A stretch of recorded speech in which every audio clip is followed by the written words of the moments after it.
masuk Ramadan Sananta, masuk Beckham Putra, masuk Willy Pali, kestabilan tim nggak keganggu tuh. Ternyata impact-nya luar biasa nih pemain-pemain yang pesan yang bisa diambil dari sini adalah lu nggak usah inferior lagi. Pertandingan tadi Beckham memainkan permainannya dia.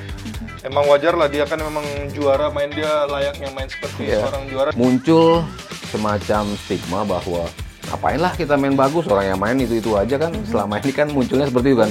Ya nanti yang main yang bukan main di sini nih gitu. Tapi ini ditunjukkan sama Patrick Kluivert bahwa enggak, di bawah gua lu punya kesempatan yang sama nih untuk masuk timnas asal lu bisa nunjukin performance lu di lapangan. Ini membuktikan bahwa ya liga kita juga punya kualitas gitu loh.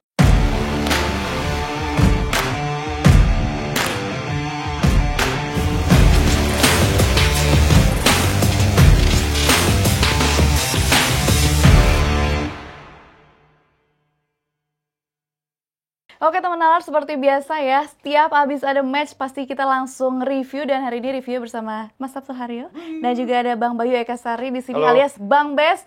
Bang Bes, apa kabar? Thank you for coming. Baik, thank you udah ngundang. Terima kasih juga udah mampir ke sini.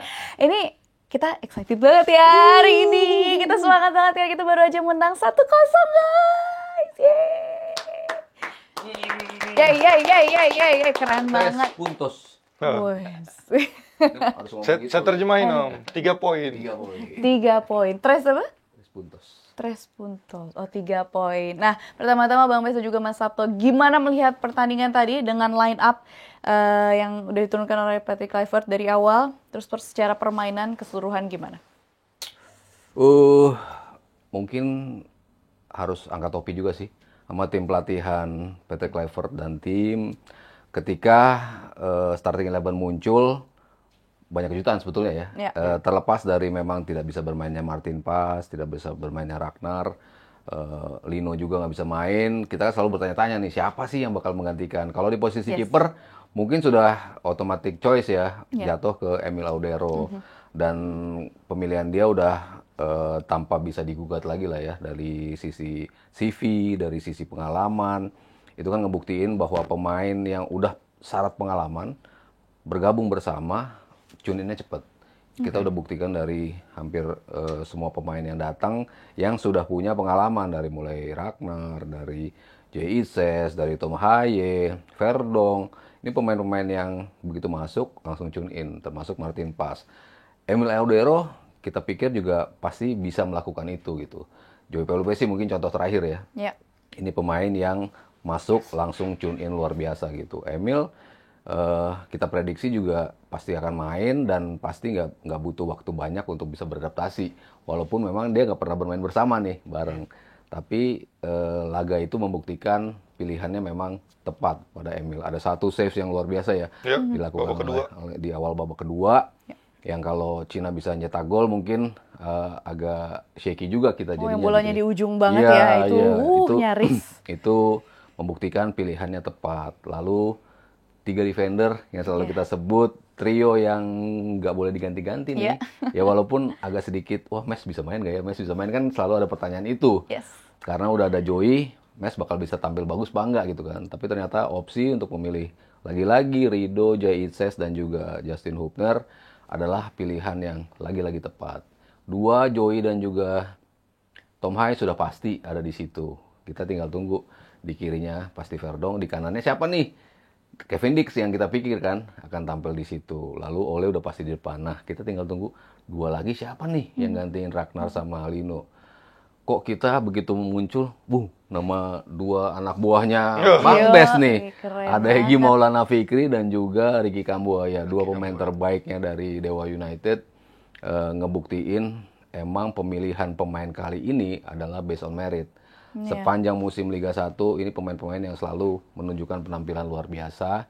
Wajar ketika akhirnya mereka dicoba. Walaupun kita pikir langsung bakal jadi starter apa enggak ya. Tapi ternyata Patrick Kluivert dan tim berani. Langsung Egy dan Ricky Kambuaya, di kanan Jakob Sayuri. Dan Egy bersama Ricky Kambuaya bisa memberikan impact yang justru membedakan tim ini ya dari sisi permainan. Kita tahu Cina bakal bermain dengan tight, Kita butuh pemain-pemain yang bisa ngebongkar pertahanan. Dua pemain ini adalah sosok yang ternyata mampu untuk bisa ngebongkar pertahanan dan mempersulit lini belakang Cina untuk melakukan atau nge-build up serangan dari bawah. Jadi pemilihan pemain, penalti yang didapatkan oleh Kambuaya itu nunjukin ya dia pemain yang memang pas untuk menjadi starter. Dan oleh Romani 3 game 3 gol emang sosok yang kita cari-cari. Jadi game plan dari awal luar biasa. In game management, pergantian pemain tidak mengubah kualitas tim secara overall, tetap bisa tampil seimbang walaupun pergantian-pergantian itu datang. Dan luar biasa lagi, angkat topi lagi, 7 pemain dari Liga 1 bisa bermain sepanjang 90 menit ini. Nah, kalau Bang Bes melihat dari kacamata pelatih itu gimana? Karena kalau kita lihat sebenarnya kan permainannya ini agak mirip pada saat kita melawan China juga sebelumnya. Ini kayak serupa tapi tak sama karena kita banyak memegang bola juga, banyak attacking juga, dan sedangkan Cinanya ini bertahan dan tadi bener-bener rapet, tight banget kan, dengan hasil yang berbeda hari ini. Nah, gimana Bang Bes lihat? Yang bikin beda tentunya Indonesia sekarang udah belajar. Udah belajar dari kesalahan ketika melawan China. Ketika melawan China kita main bagus, tapi akhirnya kita kebobolan. Terus akhirnya kita bisa cetak 1, tetapi akhirnya hasilnya nggak ada. Sama juga ketika lawan Bahrain. Kita malah cetak gol duluan, sempat unggul, tapi kita nggak bisa mempertahankan kemenangan. Ini yang Indonesia hebat di 2 pertandingan terakhir. Lawan Bahrain, lawan China. Kita cetak gol, tetapi kita bisa istilahnya menutup. Akhirnya bisa ngambil hasil gitu loh. Kalau dulu pasti kita akan kebobolan, kita akan lawan akan berkembang, tetapi di pertandingan kali ini, di 2 pertandingan terakhir kita menunjukkan kedewasaan. Ada kedewasaan saya lihat, terus pemain-pemain juga semakin kompak, tidak ada ego, saling mengcover satu sama lain. Adanya Egy ya? Adanya Egy, nggak ada ego. Adanya Egy. Adanya Egy. Terus dari segi pemilihan pemain juga ini surprise juga. Dari tengah ke belakang nggak ada kejutan, karena memang pasti pelatih biasanya akan melanjutkan the winning team, the winning formula. Kalau posisi kiper udah ketebak pasti yang main Emil, apalagi kemarin dia preskon kalau nggak kena denda kalau diganti tiba-tiba. Terus di sisi kanan agak sedikit kejutan. Karena dipakai Yakub. Kalau kita lihat Liga 1, salah satu pemain Indonesia terbaik ya Yakub Sayuri. Karena golnya dia, kontribusinya kepada Malut itu luar biasa. Tim promosi loh, tiba-tiba sekarang mereka ada di top 4 dan bisa main di Asia Shopee Cup di musim depan. Terus pilihan yang wajar juga setelah kita lihat, karena Indonesia tentu pasti ingin ngambil poin, main di kandang nih lawannya Cina, pengen menang ya kan. Terus di depan yang bikin kita agak kaget, Egy main, oke lah, itu posisinya dia, main di kanan, dia bisa turn masuk ke dalam. Ricky yang main di sayap satunya. Double 10 lah. Double 10. Kita kira tadi mainnya pakai 3 gelandang. Jadi Pelupesi nahan, Tom Haye sama Ricky. Tapi ternyata benar-benar pilihan yang sangat bold, berani dari tim kepelatihan.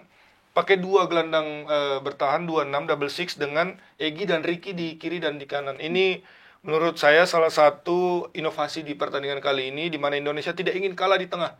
Mereka ingin coba menang di tengah. Kita tahu si Cinanya main formasi 4-4-2, Diamond itu gelandangnya 4. Ini dilawan dengan Indonesia juga main pakai 4 gelandang. Jadi menurut saya taktikal dari pelatih berjalan lancar pada hari ini.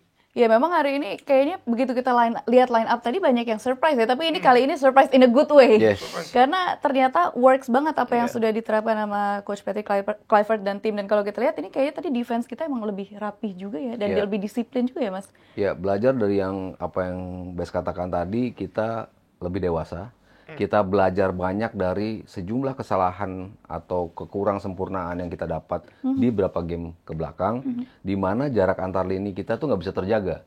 Kita ngelihat gimana gol-gol Cina waktu kita main di Qingdao pada saat itu, ya karena jarak antar pemain bisa dibilang kejauhan, sehingga ada lubang-lubang yang bisa dimanfaatkan dan dibuat menjadi chance bagi China. Lawan Australia pun seperti itu, jarak antar lini. Lawan Jepang pun seperti itu, jarak antar lini selalu menjadi masalah utama kita. Tapi kali ini betul-betul rapat.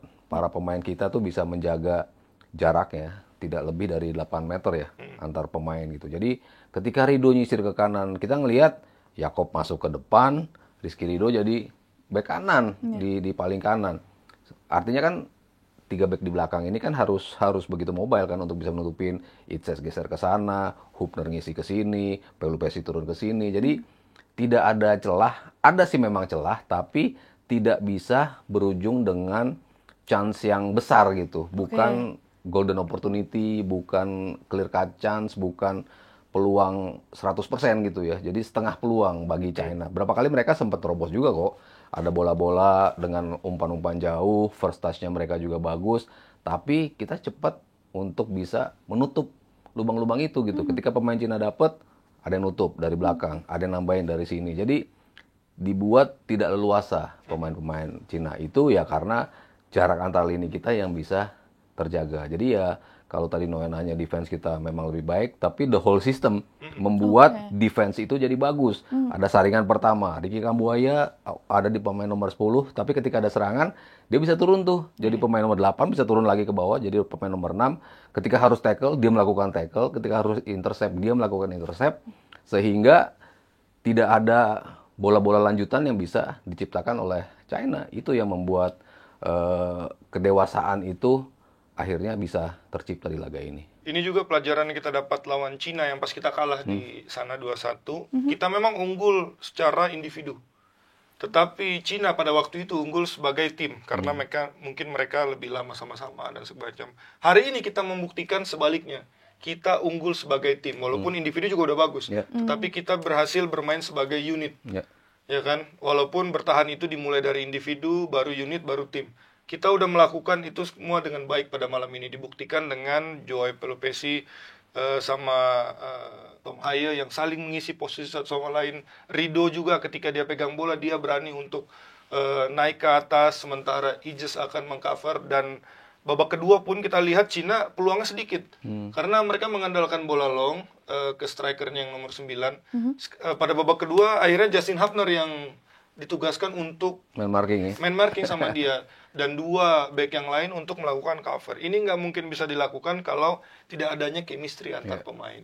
Jadi kita udah masuk, menurut saya udah lolos tes kekompakan. Ya, ditambah lagi kalau istilahnya tuh dark arts-nya di football gitu ya. Gimana cara ngedelay permainan. Oleh Romani ketika ditempel dikit jatuh. Dia tahu kita kan dapat pelanggaran. Itu kan yang kadang-kadang kita justru sering digituin lawan kan. Ketika kita nempel pemain Arabnya jatuh. Memang itu sebuah pelanggaran gitu. Tapi kan nggak banyak yang bisa manfaatin itu. Nah tadi malam tuh kita menunjukkan itu. Oleh Romani ditempel jatuh. Ricky Kambuaya ditempel, dia tahu how to win a foul gitu.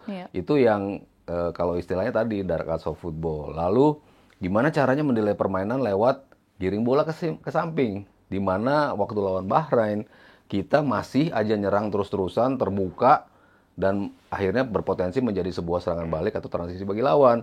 Itu kan nggak bagus juga. Kalau kita punya peluang untuk kill the game, kalau emang peluang itu besar sekali, ya go for it gitu. Cuman kalau masih tanggung, ya itu akan menjadi hal yang berbahaya gitu. Tapi kali ini kita ngapain ngambil risiko? Kita lagi unggul, kita minggir. Beckham bisa melakukan itu.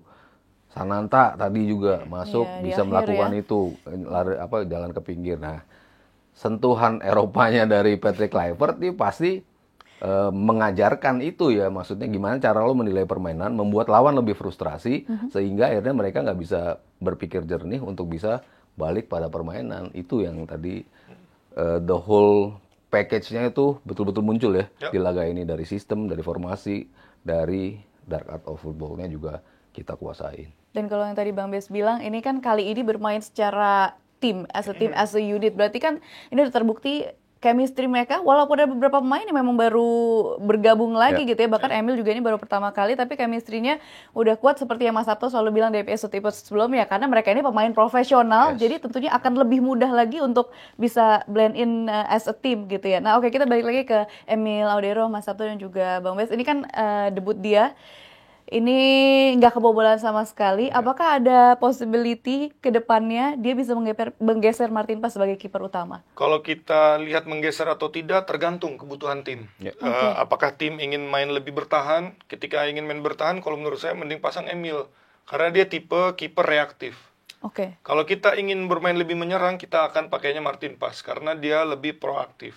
Bedanya apa? Reaktif adalah kiper yang mengandalkan refleks. Mengandalkan kemampuan dia untuk shot stopper. Buffon, Courtois. Buffon, Courtois, kiper-kiper tradisional, Oliver Kahn Ya. pada waktu itu. Nah, kalau kita mau pakai kiper proaktif, kita ingin mendominasi pertandingan, kita ingin build up, kita ingin coba keluar dari area kita. Itu cocok buat lawan tim-tim yang istilahnya selevel dengan kita atau malah ke bawah.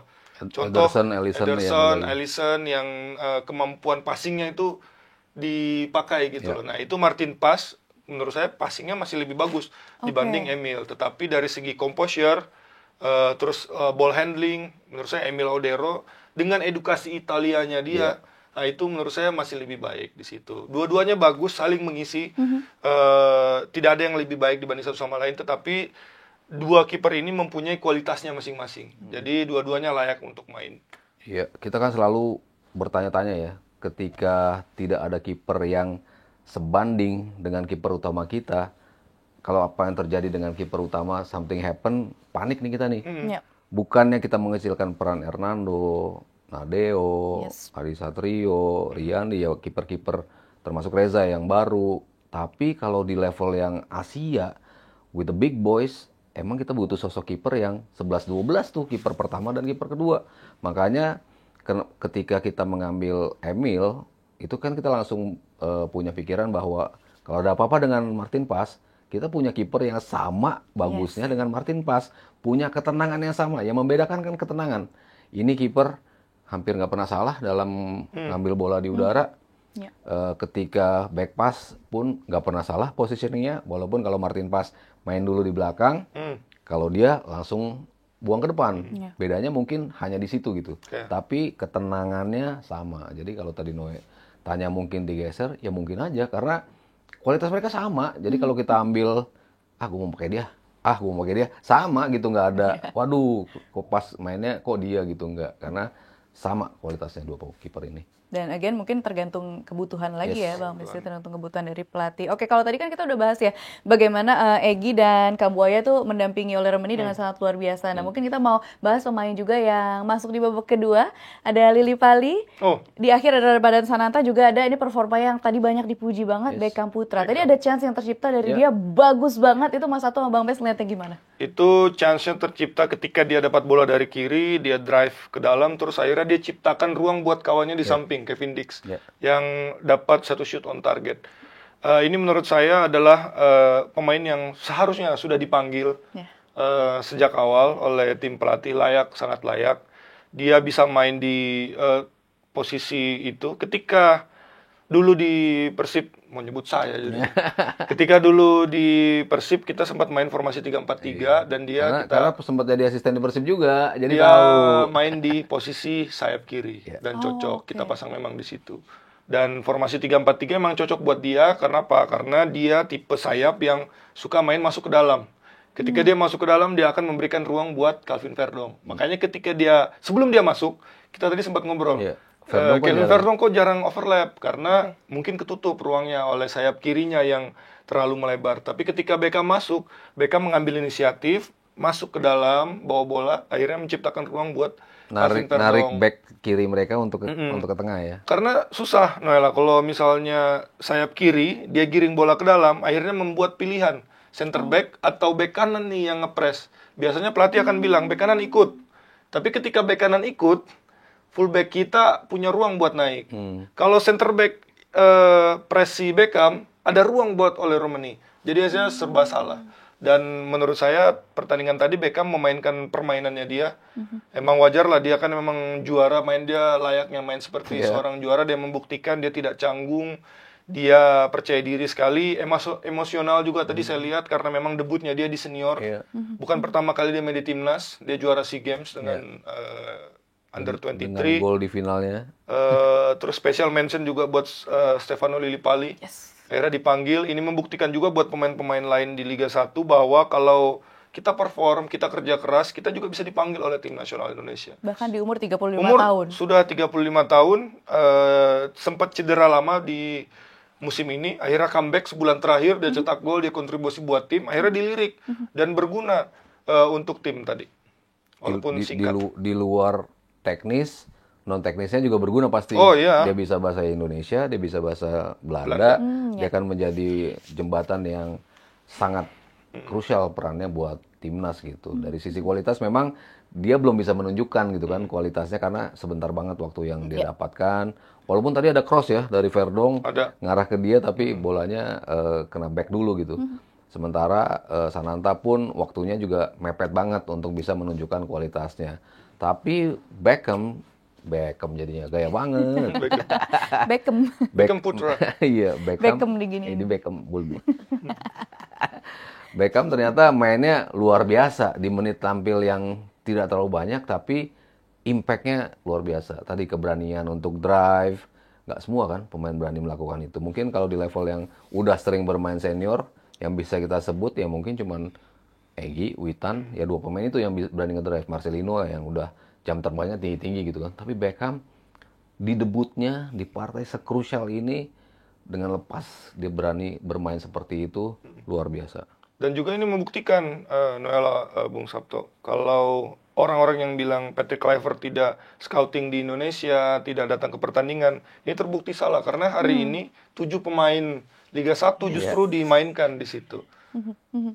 Oke, kalau kita lihat tadi kan Mas Sabto bilang Ramadan Sananta sama Lily Pali memang belum terlalu banyak waktu ya. Tapi again, Bang Bes baru bilang ini ada 7 pemain yang dimainkan dalam satu pertandingan. Ini sebagai pengamat dan sebagai pelatih melihat hal ini tuh gimana nih bisa ada 7 pemain yang sekaligus dimainkan dalam satu pertandingan.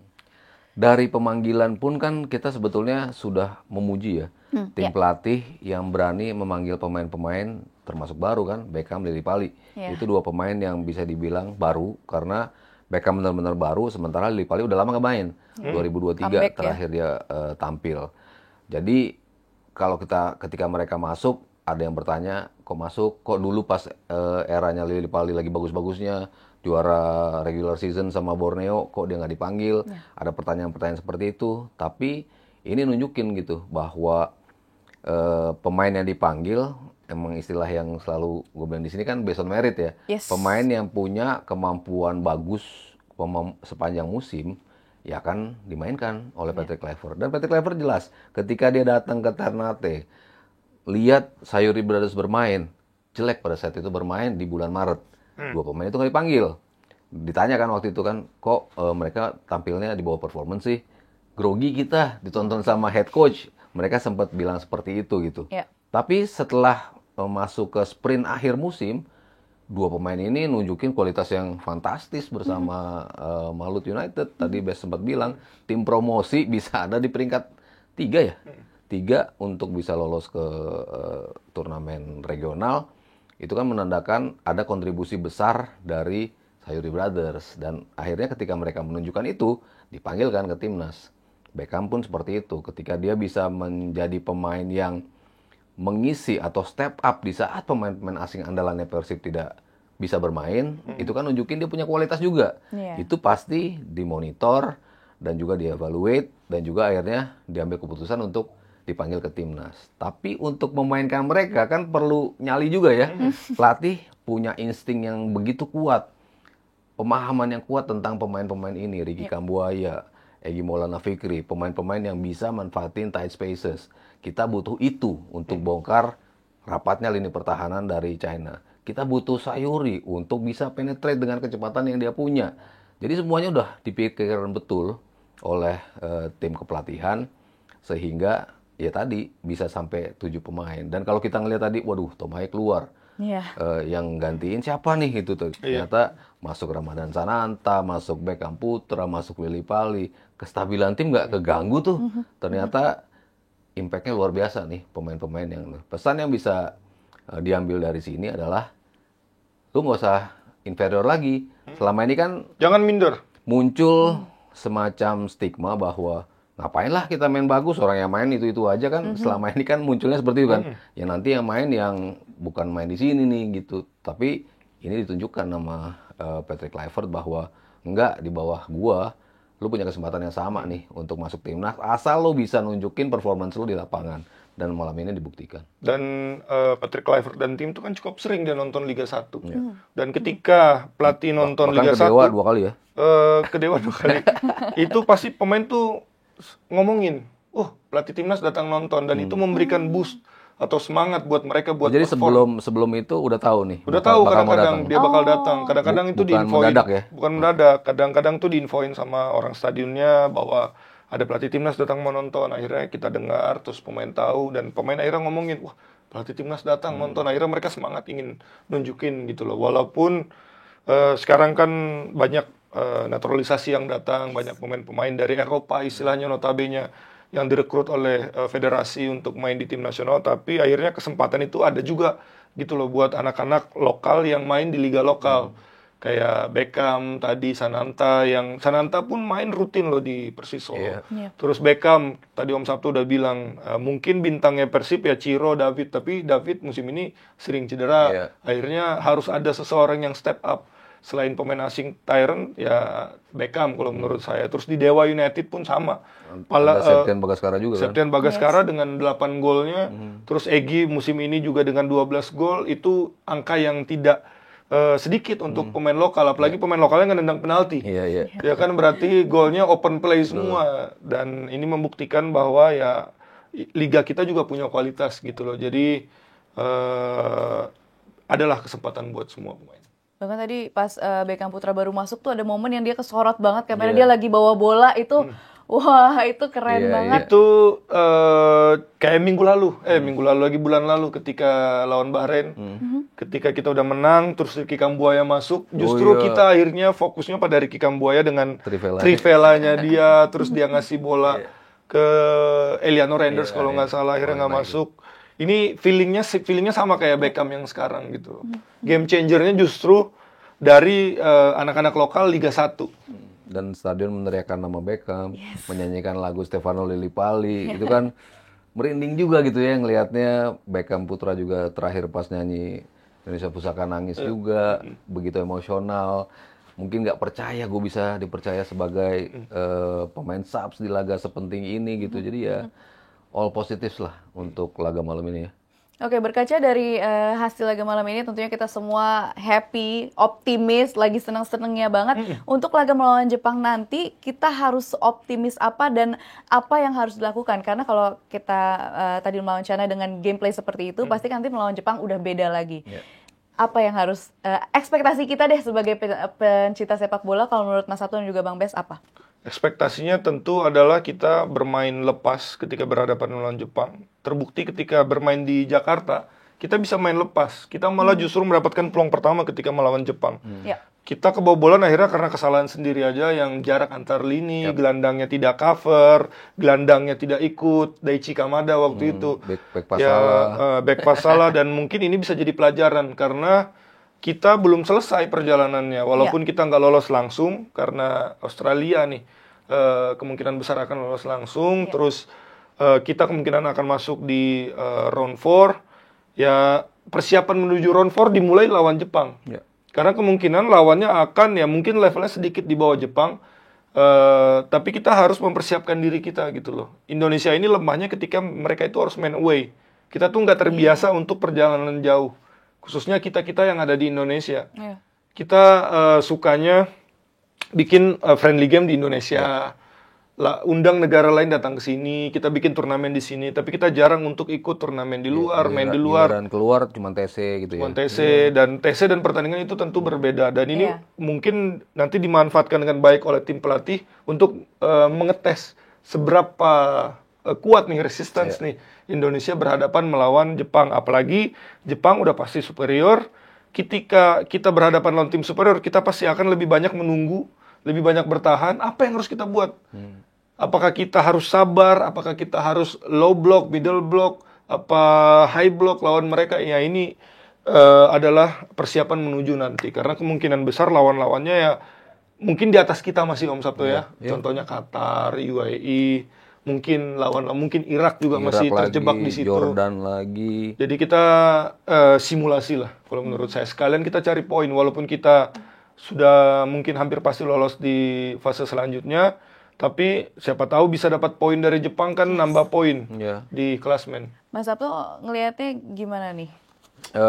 Mungkin ada dua sisi ya. Ketika kita sudah pasti lolos ke round 4, ketika Jepang sudah pasti lolos juga ke Piala Dunia secara langsung, artinya kan nothing at stake ya, nggak ada yang dipertaruhkan di laga ini. Iya. Tapi ya seperti Bes katakan, kita mengukur kemampuan nih lawan bare minimum tim yang ada di Piala Dunia dan juga jagoan-jagoan di Asia nih. Walaupun banyak yang bilang katanya mau nurunin pemain lapis 2 Iya, nih ya. dan nurunin lapis 2, mereka kalah lawan Australia, tapi kan kita lihat Australia belakangan emang grafiknya naik sejak mereka awal shaky start, tapi habis itu pergantian pelatih membuat mereka kembali pada performance terbaik mereka gitu. Jadi agak wajar kalau mereka akhirnya kalah. Itu pun susah, payah kan. Golnya di injury Menit time, 91. menit 90 plus 1. Artinya Jepang mau lapis kedua, mau lapis ketiga, ya tetap aja Jepang is Jepang, disiplinnya tetap tinggi, ya mungkin clinical di depannya berbeda gitu, tapi tetap aja tim yang punya standar setinggi ini. Kalau kita bicara level Asia gitu, nah kita kan mulai menatap ke situ tuh. Piala Dunia misalnya kita lolos, Jepang itu kan ya tadi bare minimumnya di Piala Dunia tuh tim kayak Jepang nih. Yang di atas Jepang masih banyak lagi kan. Tim-tim seperti Inggris lah, Spanyol lah, Portugal lah, belum Argentina. Tim-tim seperti itu kan masih jauh di atas. Nah, kalau gue pribadi pengen ngukur nih kekuatan lawan Jepang. Jadi tetap memainkan skuad terbaik, mumpung ada uji coba gratis nih. Ya dalam istilahnya seperti itu. Karena try out tidak ada lagi yang dipertaruhkan. Ya selain tambahan poin ya. Siapa tahu beruntung. Siapa tahu beruntung, siapa tahu kita akhirnya menemukan cara. Ketika lawan tim yang punya kualitas 2 level di atas kita, kita pendekatannya seperti ini nih. Kan dulu kan kita nggak bisa ngukur karena ya jaraknya kejauhan antara kualitasnya, mau nurunin siapapun dulu ya nggak akan bisa menang juga gitu kan zaman dulu gitu. Tapi sekarang kan ada penambahan kualitas di kita sehingga dengan pendekatan game yang betul, dengan in-game management yang tepat, kita akhirnya bisa ngukur nih ketika lawan yang bagus, defense kita harus seperti ini, jarak antar lini kita seperti ini. Defense to counter kita akan seperti ini, karena kan Jepang pasti akan megang bola. Nggak mungkin nggak, karena Jepang kan tidak mengenal defense lah. Mereka kan selalu attack. Mereka Defense-nya Jepang itu pressing. Iya, mereka kalah sama Belgia ya waktu itu di 16 besar. Karena terlalu naif, masih aja nyerang walaupun unggul ya. Akhirnya disikat sama Belgia kan. Itu yang menjadi kesalahan kenaifan dari gaya Jepang gitu ya. Nah kita kan akhirnya bisa lihat kan gimana ya cara manfaatin situasi melawan tim yang kualitasnya seperti itu. Jadi gue pribadi pengen tetap tim terbaik kita, sekalian ngukur kemampuan. Ya setelah itu baru babak kedua diganti pemain-pemain yang butuh jam terbang. Kalau misalnya ini nggak works, siapa yang layak diganti untuk mengubah permainan, itu baru dimasukkan di babak kedua. Untuk start tetap pengennya sih the winning team. Kita jadikan laga try out ya. Yes. Try out sebelum UN. Iya. Terima kasih Mas Sabto, Bang Bes. Terima kasih Sama-sama, banyak Noe. buat Terima kasih. ngobrol-ngobrolnya hari ini. Kita berharap tentunya saat Indonesia melawan Jepang nanti bisa ada hasil yang terbaik juga ya. Siapa tahu kalau kata Mas Sabto kita menemukan formulanya. Yeah. Alright, teman Nalar, jangan lupa juga berikan komentar kalian. Menurut kalian gimana nih pertandingan antara Indonesia melawan China? Jangan lupa juga untuk like, share, dan subscribe YouTube channel Nalar Sport TV. Dan sekarang Tiki Taka dan juga School of Football sudah bisa kalian streaming di Spotify. Saya Nela Siserina, Mas Sabto Harun, dan juga Bang Bes pamit undur diri. Sampai jumpa di episode berikutnya. Bye!